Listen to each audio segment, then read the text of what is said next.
Last week we began this new series, and last week as the best way to begin a new year, we started the series in which we are talking about time. And we began by saying out loud the most unsettling, uncomfortable, and maybe depressing truth about us, something that we all know. We just don't like to think about it, and we don't like to talk about it. And it's a universal truth that I and every single one of you, every single person you love, even your children, no matter how young they are, your grandchildren. It's a truth that every single one of us, from the moment that we're born, we live with a countdown clock. And we only have a limited amount of time. And that you and everyone you know has a certain number of days, and you don't know what that number is. Within my own family, 2025 was a year that revealed something that was previously unknown to us.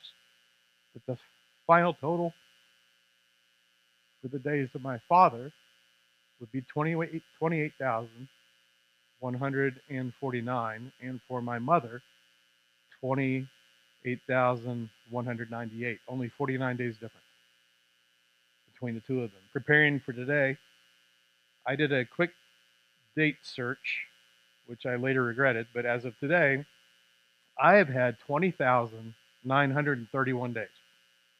And let's hypothesize that I'll end up with the same number, similar to my biological parents, genetics, all that. Well, that means I only have about 7,250 days left. If I get to 83, like my great grandfather, well, that adds maybe about another 1,800 days.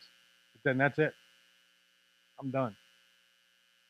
And I can tell you, if you want a real reality check, sometime after you leave here today, get in the search bar, enter how many days, and then enter your date of birth and today. And there's something very sobering about staring at the number that's going to pop up on the screen and realizing that that number represents the entirety of your life up till today. And all the things that those days included: good, bad, wonderful, painful. And I mentioned last week, and if you want to get extra soberfied, you can go to a website called deathclock.com where you answer a bunch of questions about yourself, and it'll project the likely day of your death. So, the bottom line is we don't know. And most of us have lived long enough to know that no matter what age or stage of life, we're not guaranteed our next breath, let alone a next year. Within my own family, one of my cousins died at 16, one died at 4. I have done funerals for children, teens, a guy in his early 20s who simply fell off the hood of his car, but the way he hit his head, later that day I had my arm around his mom, who was wailing as they removed life support because he was brain dead. And as much as we don't like thinking about it, or we avoid talking about it, especially the younger we are, the reality is that life is far more fragile than we like to accept. Our days are numbered, which means one of the very best things we can do is do what we're doing. And that is to just take a few weekends to talk about it, to talk about its implications for this coming year, especially, but beyond that. And so last week, and by the way, the younger you are, the better. So last week we looked at a verse written by a God follower that most, if not all of us, are familiar with, Moses. And it's actually in the book of Psalms. We think of David with Psalms, but Moses wrote this psalm. And this was the theme of last week. It was a prayer that Moses wrote. And the prayer that Moses wrote was, God, teach us. Teach us to number our days, that we may gain a heart of wisdom. Because whenever you think you have more of something than you need, then you and I always tend to waste it. We all do that. Like how, especially in the United States, most of us don't get too worked up about water running in the sink as we rinse off the dishes, or running the dishwasher, or how long we shower, or how many loads of laundry we're doing, or being sure, what you're trying to teach your children, if you have them, to flush the toilet every single time, how, to have water every time we brush our teeth. But then you find yourself somewhere like we did when our whole family we were in the upper northwest mountains of Haiti, and the only potable water is what you've got in the barrel. and there's no water system for the village other than what's created, collected individually by each individual family from the rain. But you have no guarantee when the next rain will fall, and suddenly you're paying attention to every ounce, and you operate very, very differently, as if your water is limited, as if your water is numbered, because it is. And we introduced this principle that if we learn to live as we really had, that if we learn to live as we had a limited number of days, because we do, that will inform our decisions and we will make better decisions. Because there are bookends to our lives, and that's the big picture that we talked about and introduced last week. And today, we're going to talk about something very, very practical and talk specifically about how we can get the most out of our limited time. And as I've said from day one, this is much for my benefit as it is yours, because this is an everyday battle. And plus, in different stages of life, it's a different kind of battle. So I struggle with this just like all of you. But before we just jumped in, I thought I would illustrate it visually before we get into all the words.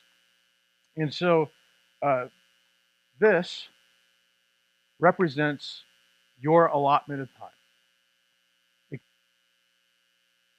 It could represent a day, it could represent a week, it could represent a month, it could represent a year, or it could represent your lifetime. And then all these rocks in here, they just kind of meaningless things that are, part of your life. It could be some of the cool things, maybe some of the fun things you do just to enjoy a day or enjoy life. Again, it could be days, months, it could be years. Some of these things we need to do, like bathing. We should bathe, okay? To that, I'm too. I live in America. I have unlimited water. I shower like 2 times a day. In the summer times, it's like 3. I'm like a squeaky clean dude, okay? It could be, brushing your teeth, time you spend brushing your teeth, time going to the bathroom, the time that you spend driving to work or driving to school or driving to pick up your kids, whatever it is. Some of these are time wasters that, just don't want to. Let's be honest. If you had a hidden camera on you 24 just for 24 hours, about half of these rocks would be social media and shopping online. Okay. Or I'm not going to call you out. Okay. So Facebook, YouTube, Instagram, TikTok, X, Amazon. Some of this is maybe, you need a new car. Looking at you can't afford. Look, you can't afford. Looking at all these things. Maybe it's that extra round of golf. Maybe it's an extra 30 minutes video game. Maybe another hour, whatever. These represent the time watching television. Maybe the show. Just all this stuff, the internet that you surf, the cable news that you watch that's killing you. It just represents all that stuff that just fills up our life. Some of it's enjoyable. Some of it's just things that we don't want to give up. Some of it, if we're honest, because sometimes some of these things, it's just an escape.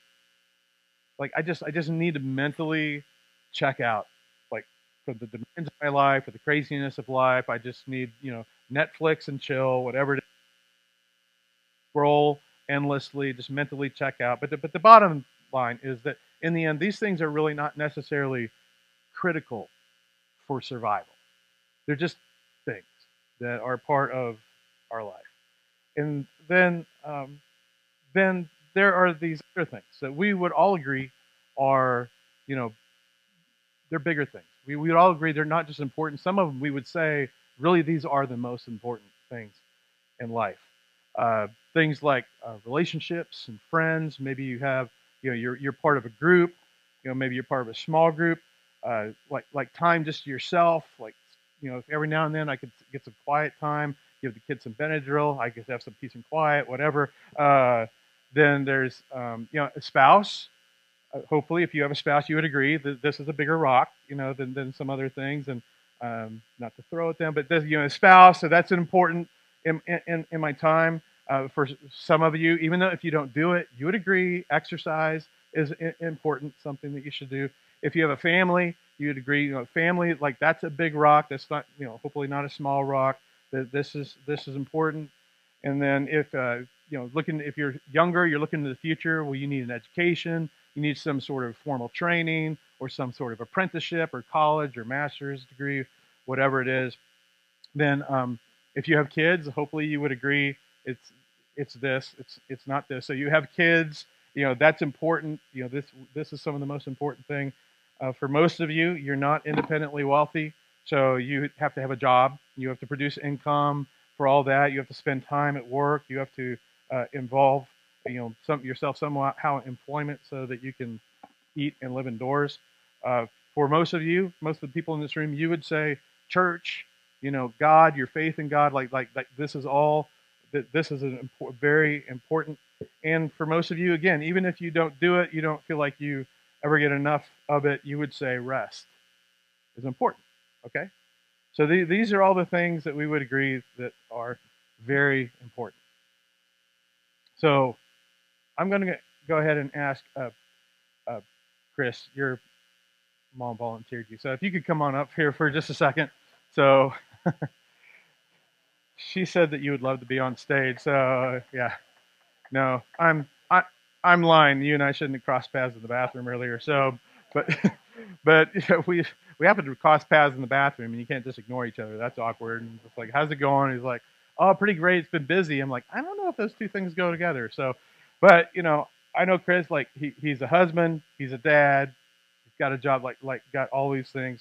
Would agree. Probably most of these things are important. So, okay, but so your job is to get these in here, but nothing can raise above the edge because this represents the capacity of our.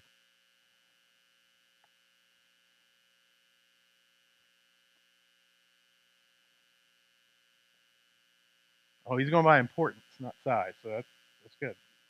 So,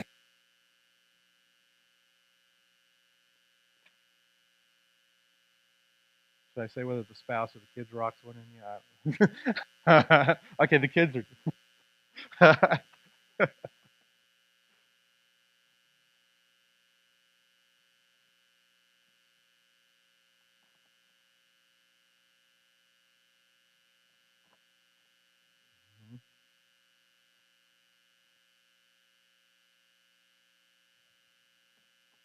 All right, we're already there.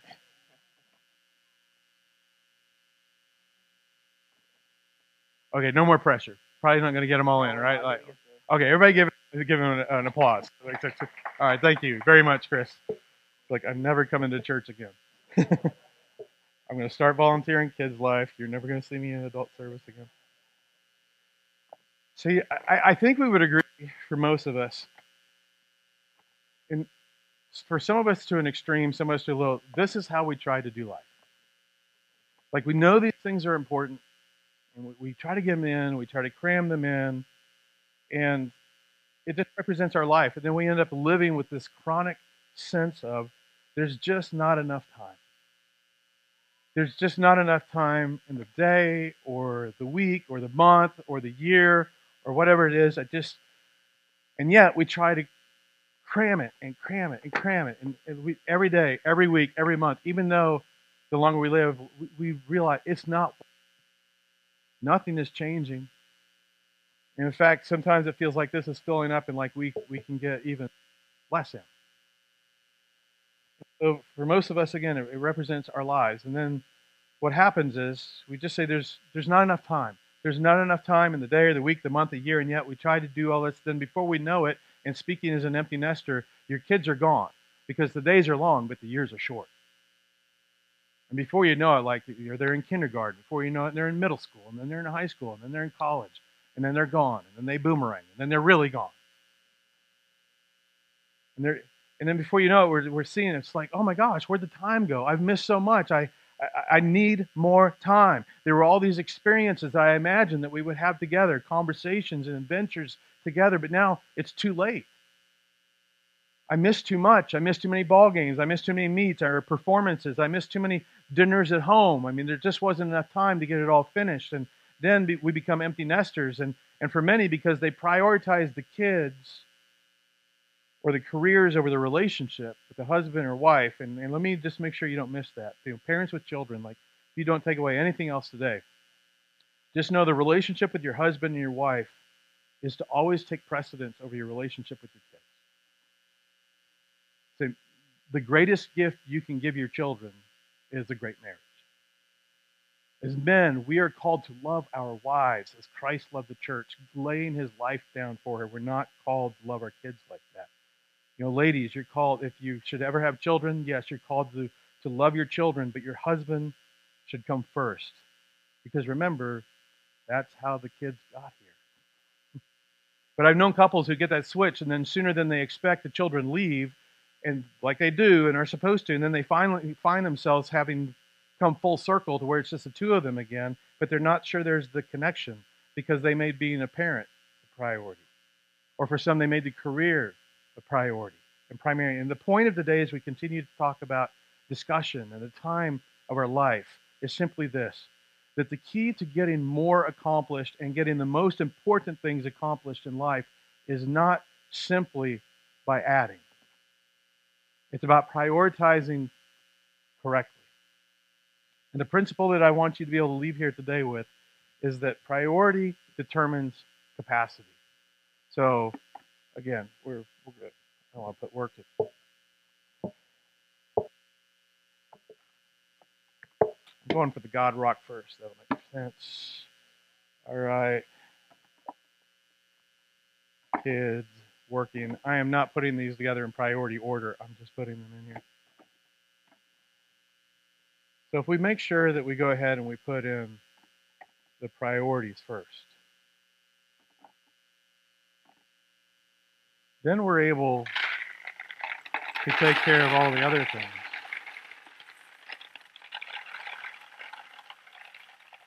They're just part of day-to-day life.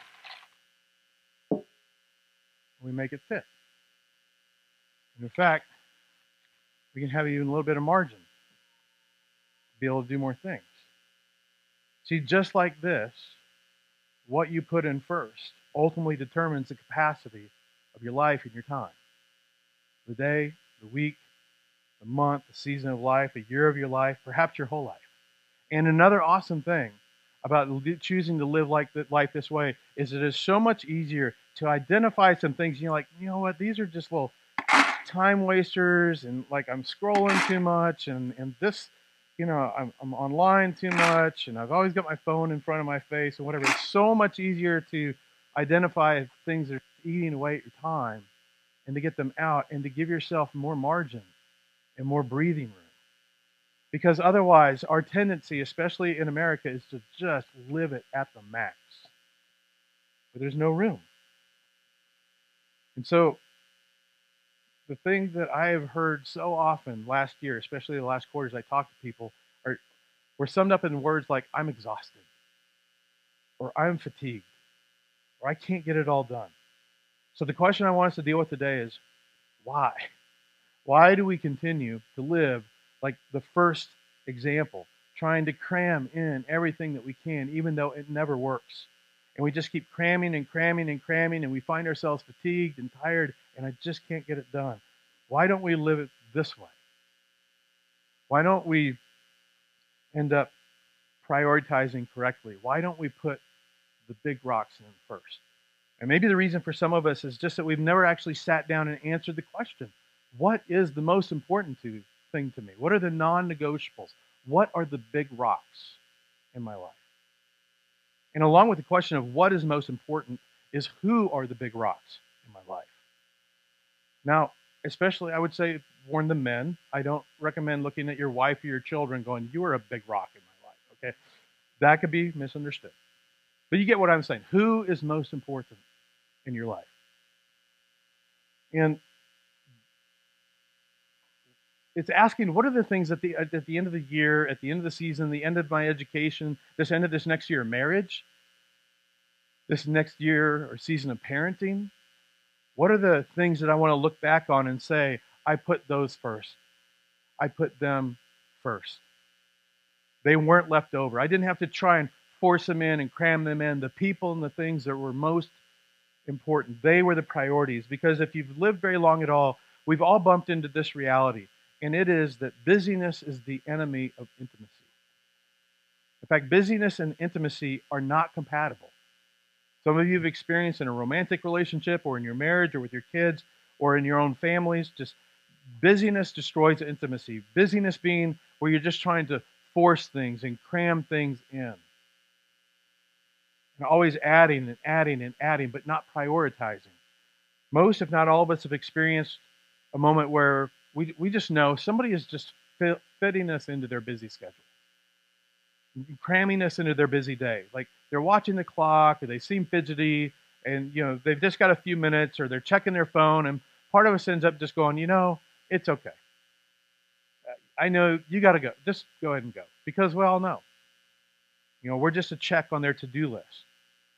As I describe it, for some of us, because of how we're wired, you and I maybe have been guilty of being on the giving end of that, where we're just trying to cram in everything we can into too little time because then we feel pressure or guilt because I know I need to spend more time with them, with my husband, with my wife, with my kids, with my family, with these individuals, or with this, or with the exercise, or whatever it is, but I just have so much to do. So we just figure we can squeeze certain people in, but they know what's happening, even though we try to deflect.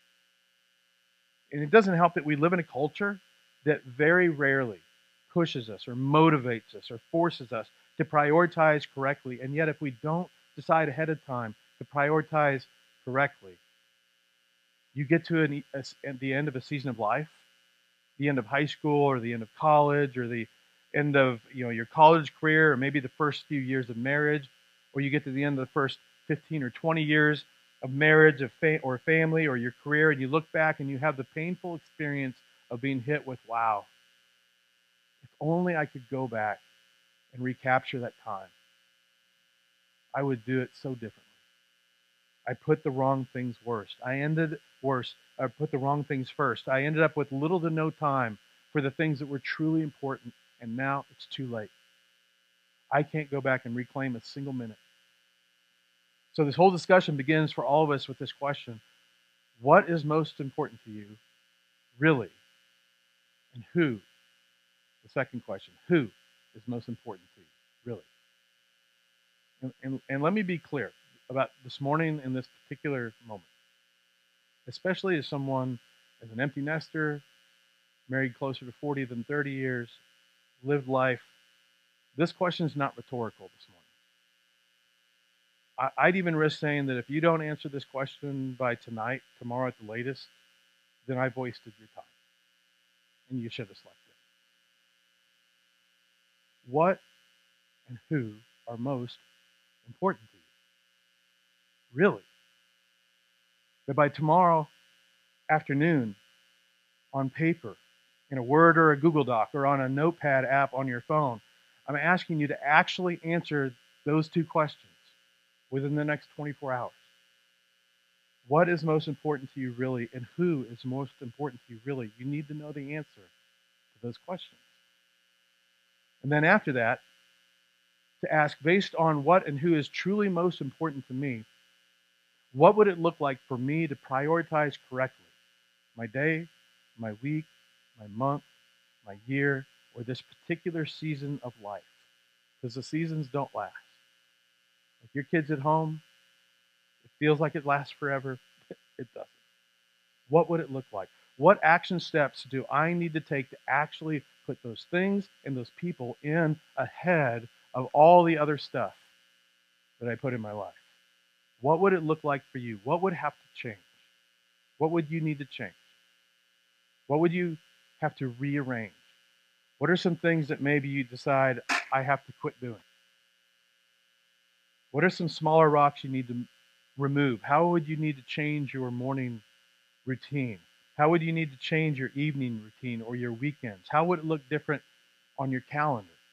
In fact, one personal example is that, most of you don't know this, but I have some time blocks on my calendar, and I've worked to actually do this more and more. One of them, just as far as like related to work or the church, is I block Wednesdays, like that day is even colored differently in my calendar of no appointments, no phone calls, sermon preparation and planning. Because if I don't prioritize that, there's no telling when it'll get done. And I'm not a Saturday night before kind of guy. That would kill me. There's other things that I do. Or if we're Shauna and I, we look ahead at the next few months. In fact, we're getting ready to do this again in the next couple of weeks. And then after talking, I will get on both of our digital calendars, and I will block certain days and actually whole weekends, like a Friday and Saturday or Saturday, Sunday, with these words: no plans, just us. We have a commitment. All caps. And that way, we have prioritized our marriage and our mental health. And when someone asks us to do something, even somebody we care about, we can honestly say, I'm sorry, I already have a commitment. And we're telling the truth. So how about you? Based on what and who is most important to you, what would it look like for you to prioritize correctly? How could and would you rearrange your week? How would you rearrange your mornings or your afternoons or your evenings, and to make sure that based on your own self-identified most important things and people, you prioritize correctly, because priority determines capacity and ability every single time. Now, at this point in the discussion, there's two groups of people listening. Group one, maybe I'm not sure if I'm a Christian, not really a religious person or not. I don't know, but I think I'm going to do this. But the second group, which is most of us, are those who believe in God. Those of us who would say, I believe, I place my faith in Jesus, and to the best of my ability, that we're trying to follow Christ. And for those of us in that group, which is most of us, there's another component that connects to this. Because in the Old and the New Testament, we're told very specifically that we are to place the God rock in first. That's to be the priority rock. And the promise in both of the Old and the New Testaments is that if the God rock goes in first, it positively impacts the priority and the outcome of everything else in our lives. That the God rock, in a sense, becomes the organizing principle upon where everything else is organized and adjusted. In the Old Testament, Moses and King David, they actually both refer to God as a rock. In the book of Psalms, David writes, "For who is God besides the Lord? And who is the rock except for God?" Our God. And now, in the English Bible, you won't find the word priority or prioritize, but the equivalent of the word priority or prioritize is the word seek, or the word combination, seek first. And throughout the Old and the New Testament, believers were encouraged regularly to seek earnestly, to seek first. Put God in the time bucket first. God is to be the organizing factor, the ultimate priority, the first and largest rock that determines all the other priorities. So some examples are, the text says, David says, "You, God, are my God. Earnestly I seek you. In fact, I thirst for you. My whole being longs for you, as in a dry and parched land where there's no water, as if you are the water. And I seek you," in another place, "and I seek you with all my heart. Do not let me stray from your commands." David's saying, I'm seeking you with all my heart, because by prioritizing you over all other things, it reorders my life and the way I live, because your commands become the priority and inform the decisions that I make about my life and about my time. And this matters because, as the author in Proverbs says, evildoers, they don't understand what is right. You know, you and I, we've all met people who just don't seem to understand the difference between right and wrong. In fact, for most of us, there was a time in our life where we didn't really understand right and wrong. But those who seek the Lord or prioritize God, in the end, they understand it fully. He's saying to be able to be a man or a woman or a student who understands what is right and what is good and what is required requires seeking God first. To put God first in your time bucket. That the priority and the organizing factor of your life is simply, God, I want to know your will. And to the best of my ability, I want to do it. That's the priority. The most popular and well-known version of seek first is found in the New Testament. It's in the Sermon on the Mount. Jesus is teaching in his words. Some of us have heard these words hundreds, if not thousands of times. Jesus says, so do not worry saying, what shall we eat? Because that's a rock that should be in there. Or what shall we drink? Again, that's another good sized rock. That's important. Or what shall we wear? That's a big rock for many of us. We spend a lot of money and time worrying about what we wear on our bodies, on our feet. I'm not pointing anybody out. Jesus says those rocks are important. They're important. Just don't make them the priority. And then he gives us a contrast because the pagans, they run after all these things. And your heavenly Father knows you need them. Because see, the question that a Christian has to wrestle to the ground is, do you really believe that your heavenly Father knows what you need? Because if you really believe that God knows what you need, then the next question is, then why in the world would we not put him in our lives first?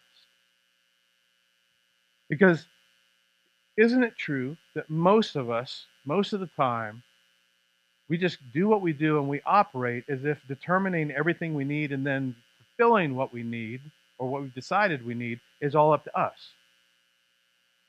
Jesus says you're going to seek something first. You're going to choose something first tomorrow. When it comes to your day or your week, your month or your year, the season of life in general, Jesus says, so you're going to seek something first anyways? Seek first, prioritize first his kingdom and his righteousness. And then here's his promise. And then all these things will be added to you. All of those things that we've got to have to live, all those things that we know are important, they're a priority, all of these things, all of those things they will be given to you as well. Now, putting this with what the Old Testament says, here's what this means. That men, women, students, teens who believe in God, who are followers of Christ, what we've been called to do, what we've been called upon to do is to seek first and foremost the will of God, and then and in our lives, and then to the best of our ability, with the help of God's Holy Spirit, do it. Obey God's will for our lives. That when it comes to the minutes of the day, the days of the week, the months of the year, the seasons of life, or all of our lives, is to earnestly seek first, put in first, prioritize everything around finding and obeying God's will and having that affect everything else. For some time now, I've repeatedly said that one of the best ways to do this, and to just make it practical in your day-to-day life, is to devote to God some of the first few minutes of your day every single day. And in doing so, it's like saying, God, in this day, I am making the priority you with everything else that's coming. I'm putting you in first. And what I've discovered is when I say, the days that I say yes to God at the beginning of the day, it is much easier for me to say no to the things that would distract me from the things that I already know or have said are most important in my life. And it's much easier for me to say yes to some of the interruptions that I actually need to say yes to, even when it means I'm not going to finish everything on my to-do list. And by giving God those first few minutes in prayer or scripture reading or a combination or whatever routine it is that you choose to develop, it is far easier to not worry about all the things that don't fit into your time bucket because you prioritize the things that should be there. It's just so much easier to do that. And to be able, what you do is you end up living with a sense of, God, I can't, but I can trust you to handle all these things that I just can't. There's a great quote from Martin Luther when he says, pray and let God worry. Luther said on the days that he had the most to do, those were actually the days that he got up the earliest and gave more time to prayer. We find in both the Old and New Testament that the best decision that we can make in our lives is to recognize our Heavenly Father is first. Now, I realize that for some of you, you have got to have a cup of coffee or 6 and a shower before your brain even begins to buffer, process the simplest bits of anything. So I'm not saying you must wake up, flop over, let your knees hit the floor and pray right there. That's not, like, maybe you're one of those weirdos that can do that. I am not one of those. The point is, according to your personality and your routine and in your context, whether you live alone or you're just one of a horde of people that all live in the same house or whatever, to figure out how to devote some of the first few minutes of your day, every day, before you hit the ground running. Definitely before you open that email or open your messages or open that app, because your mind is just going to spiral off. And because if you'll do that the first few minutes of your day, which you realize so often sets the pace, the tone, the direction, and the emotions of your day. For me, most often, the Lord's Prayer, which you can Google if you don't know where it's at, it's in Matthew 6 and Luke 11, it serves as a template for most of my prayers almost every morning, which begins with acknowledging the vastness of who God is. Who Jesus taught loves us and is for us, which then fuels the confidence for everything that comes next. And rather than just pray, for example, Lord, may your heaven be done on earth as it is in heaven, I pray that his will be done in me, in my heart, in my mind, in me, through me, in my family, that he would help me to see everyone and everything as he does, and then act accordingly.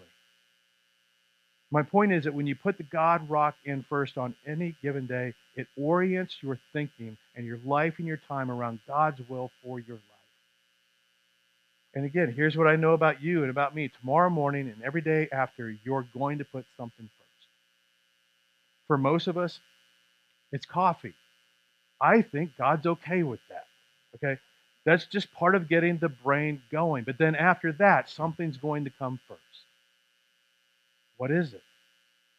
And if you don't really know what it is, or you're not sure, really easy way to find out, just ask the people you live with. Ask the people who know you best, who spend the most time with you.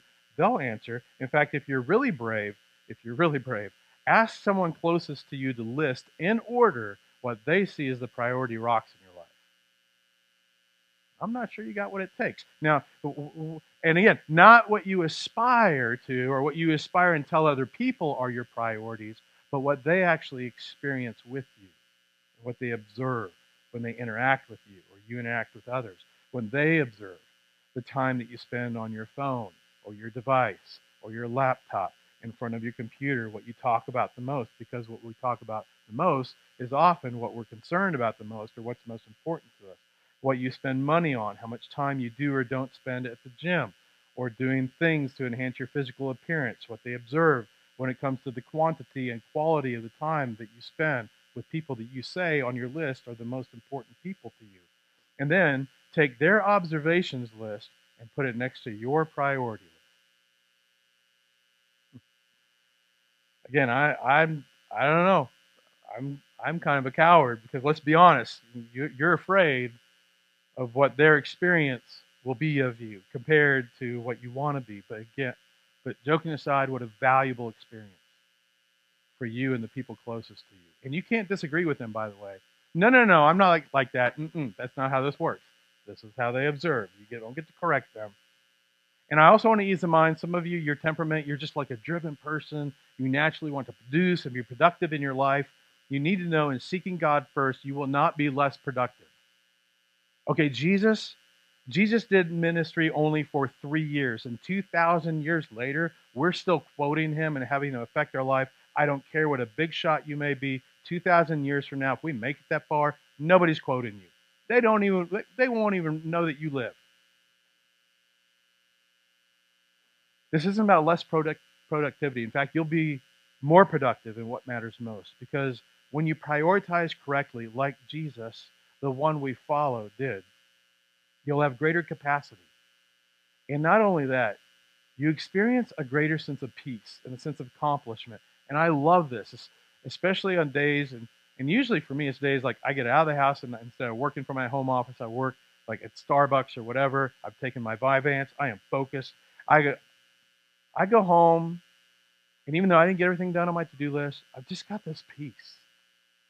You experience this peace like, God, I didn't get everything done on my to-do list, but I prioritized what I felt you wanted me to prioritize, what I know is most important in my life, and I'm at peace with it. I'm just saying, that's awesome. And this is also very important, that realizing, God, I trust you with the rest, but this other element we all need to understand is that God won't force his way into your time bucket.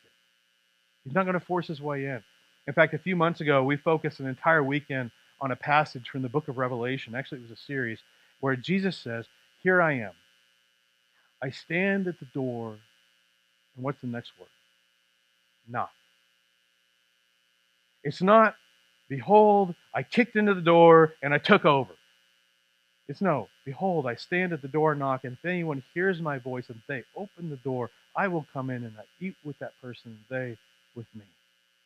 It isn't I'm kicking in the door and taking over. I stand at the door and knock because I love you. And because I want you to experience me showing up in your life like a perfect Heavenly Father, a perfect friend, a perfect Lord who loves you, who is for you. Make me the big rock in your life. Put me in first every day, in every arena, in every relationship. And if you'll do that, as Jesus says, all these other things will be added to you. So here's my question as we wrap up today. What would that look like in your life? With your personality and your schedule, to give God your first few minutes and put God first, what would that look like? What's stopping you? If we can all agree that priority determines capacity, then why would someone, if you're someone who believes there's a good God or is a Christian, why would we not devote or give to God the first few minutes? Because what you'll discover when you begin your day by first saying yes to God, you'll find it much easier to say no to those things that are going to compete for priority over the things and the people that are most important in your life. And you'll experience more peace. So, as we're still early in this new year, before the sun sets tomorrow, just please answer this question in writing. Type it up, whatever. What's most important to you? Who's most important to you? And what would it look like for you to devote some of the first minutes of your day to your Heavenly Father? Would you have the courage to just figure this out, get it in writing, and then do something differently? Writing it down, first step, then you got to do something. This may be the most important exercise you've done in a long, long time. Maybe the most important exercise you could do for this year. And if you'll do this and you're willing, be sure to share it. Share it with a person that's closest to you, with the people closest to you. And if you're willing, I'd love for you to share it with me. I'll keep it completely confidential if you want to, but if nothing else, it'll help me to know that I'm not wasting my time being a pastor and that you actually listen. And because I'd love to pray for you. Maybe even partner with you or support you or somehow get you connected, like if you're a woman to another woman, a man to another man, because that makes all the difference. And I can't wait to hear from you in the coming months, if you'll do this, how this has impacted you and those that you love the most, and then ultimately what it will do for us as a church. Let me pray for us as the band comes in. Father, I am just so grateful for your word, for David's words, for Moses' words, for their challenges, for their guidance. Father, I thank you how in my own life I have seen the fruit of this, even though I'm still from perfect and I still sometimes get off track and I put the wrong things in first. Father, this is a renew every day. So, Father, I pray for every single one of us because I believe everyone in this room, that as I was talking, the things and people that are most important came to mind. And there may be even a feeling of guilt where we know that we've not done or given what we should. But Father, I pray that we would just acknowledge it and then just give that guilt to you and then do something. And as we jump into another work week tomorrow and all the demands and the craziness, that Father, we take control. Quit letting culture and our jobs and the demands of everything around us and our addictions to social media and distractions derail us. That you would give us strength to say no more. And that we would take control, prioritize you. And then, Father, that you would strengthen us through your Spirit and people around us to actually do this. So come this time next year, we feel such a deeper sense of peace, joy in every aspect of our life and our faith. I pray this all in the name of Jesus.